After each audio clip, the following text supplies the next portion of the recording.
Chicken কষা, কিন্তু এর মধ্যে একটা সিক্রেট মশলা অ্যাড করা রয়েছে। তার জন্য পুরো রেসিপিটা আপনাকে দেখতে হবে। চিকেনগুলোকে নুন, হলুদ আর একটু আদার রস মাখিয়ে ভালো করে ভেজে নিলাম। আলুটা আগের থেকে একটু সিদ্ধ করে নিয়েছিলাম, সেই আলুটাকেও ভেজে নিলাম। এবার ওই তেলেই দিলাম 1 চামচ চিনি। চিনিটা ক্যারামেল হয়ে গেলে পেঁয়াজ, কাঁচা লঙ্কা, রসুনের একটা পেস্ট দিয়ে দেব। মৌরি, আদা, জিরে এর একটা পেস্ট বানিয়েছি, এটা এবার দিয়ে দেবো।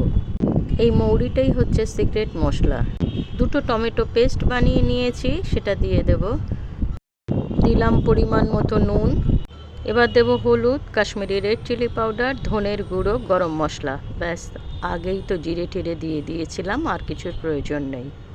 এবার মশলাটাকে খুব ভালো করে একটু কষিয়ে নেব, মাঝে মাঝে একটু জল দিয়ে দিয়ে ভালো করে কষাবো। মশলা থেকে যখন তেলটা ছেড়ে আসবে, এই পর্যায়ে আমি যে ভেজে রেখেছিলাম মাংসগুলো দিয়ে দেব।